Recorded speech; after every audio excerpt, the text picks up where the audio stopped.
I used to think elementary school was supposed to be a place where kids learned how to read, write, make friends, and discover what they wanted to become when they grew up. But for me, school became something else. It became a place I was afraid to walk into. I went to elementary school in Hemet, California.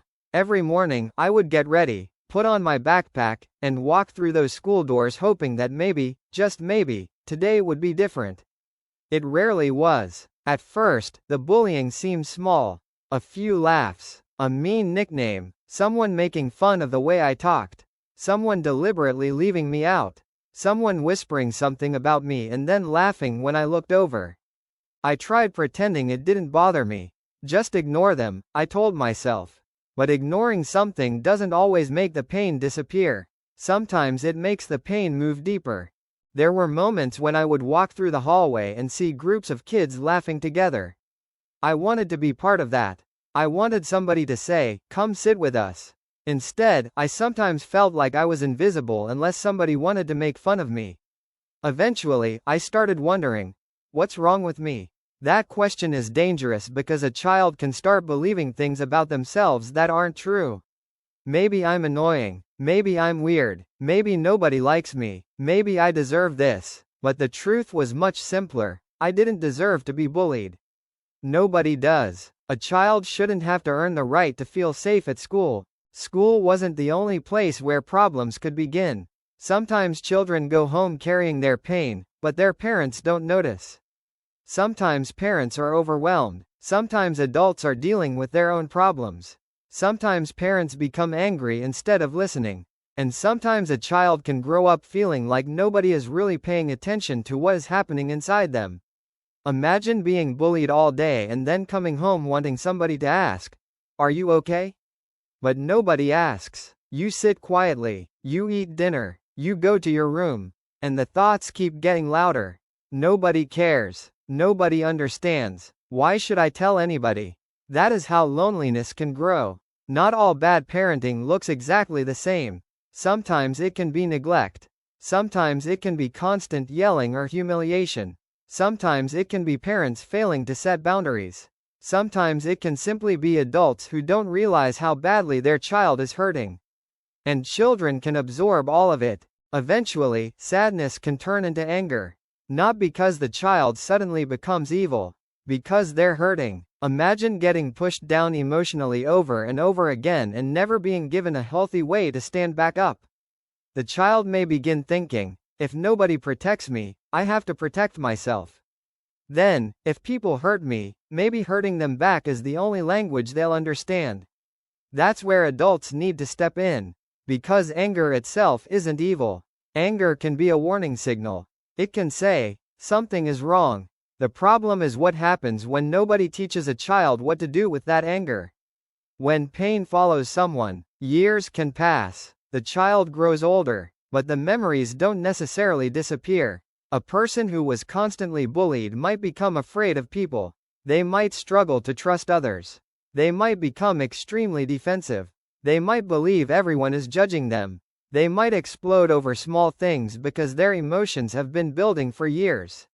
And sometimes when someone grows up surrounded by violence, neglect, abuse, or constant rejection, they can begin making terrible decisions. That can include fighting, stealing, joining dangerous groups, destroying property, hurting other people, eventually, for some people, even serious crimes. But there's something important to understand. Bullying does not automatically turn someone into a criminal. Millions of people experience bullying and grow into kind, caring adults.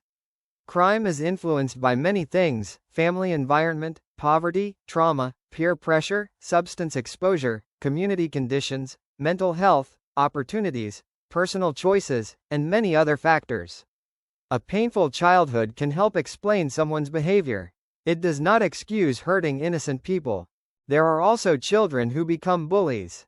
They aren't automatically monsters either. Sometimes they are copying what they see. Sometimes they're desperate for attention. Sometimes they are trying to gain popularity. Sometimes they are being bullied themselves. Sometimes they come from homes where cruelty has become normal. That doesn't excuse their behavior. But understanding the cause can help us stop the cycle.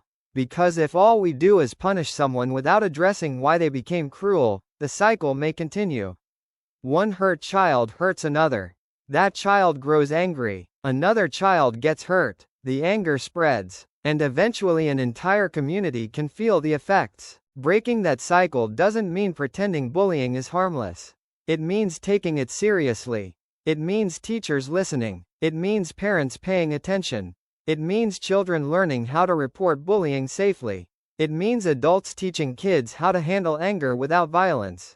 It means giving struggling families support. It means teaching empathy without ignoring consequences. And it means remembering something incredibly important. A child is still becoming who they are. Their worst day doesn't have to determine their entire future. Their worst mistake doesn't have to become their identity. And their childhood pain doesn't have to become somebody else's childhood pain. Sometimes I think about that elementary school kid. The one walking through the halls of a Hemet school. The one who wanted friends. The one who wanted to laugh. The one who wanted to feel important to somebody. The one who sometimes wondered whether anyone would notice if they were hurting. I wish I could go back and sit beside that kid. I wouldn't tell them to become tougher. I wouldn't tell them to stop crying. I wouldn't tell them to fight back. I'd tell them, none of this means you're worthless. You don't deserve to be treated this way. You are allowed to ask for help. Your pain matters. And most importantly, don't let the people who hurt you decide who you become. Because bullying can leave scars that people cannot see. Bad parenting can leave wounds that don't show up on an X-ray. Loneliness can make a person feel invisible. Anger can become frightening. And untreated pain can travel from one generation to another. But the cycle can be broken. Someone can choose kindness. Someone can apologize. Someone can ask for help. Someone can protect another child. Someone can become the adult they needed when they were young. And perhaps that's the most emotional part of the entire story. The kid who once felt like nobody cared can grow up and become someone who cares deeply about other people. Not because the pain was good. Not because bullying was necessary. But because they decided that their pain would end with them. And somewhere in a school hallway, another child might be sitting alone. Maybe they're wondering whether anyone notices. Maybe they're thinking nobody cares. Maybe they're carrying something they don't know how to explain. That's why we have to notice. That's why we have to listen. That's why we have to intervene. Because sometimes, one person saying, "I see you," can change the direction of an entire life. It was an ordinary day. Nothing seemed different at first. I was sitting quietly, going about my day, when I turned on the news. I expected to see the usual stories, weather, events, things happening around the city, and people going about their lives. But then I saw a story from Chicago. I stopped. I listened. The story was about school students who had attacked a family and their child. For a few seconds, I didn't say anything. I just stared at the screen. The words kept going through my head, but my heart seemed to understand them before I could. Someone's family had been hurt. And there was a child involved. A child who should have been worrying about school, friends, homework, games, dreams, and the future, not fear. I felt something inside me break. My eyes started filling with tears. I tried to hold them back. I couldn't. One tear rolled down my cheek.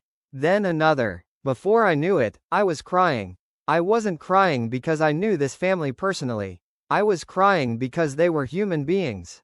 They had feelings. They had a family. They had hopes. They had lives. And somewhere in Chicago, a family had experienced something that no family should ever have to experience. I kept thinking about the child. I wondered what that child was feeling. Were they scared? Were they confused? Were they wondering why someone would treat them that way? I didn't know, and maybe I never would.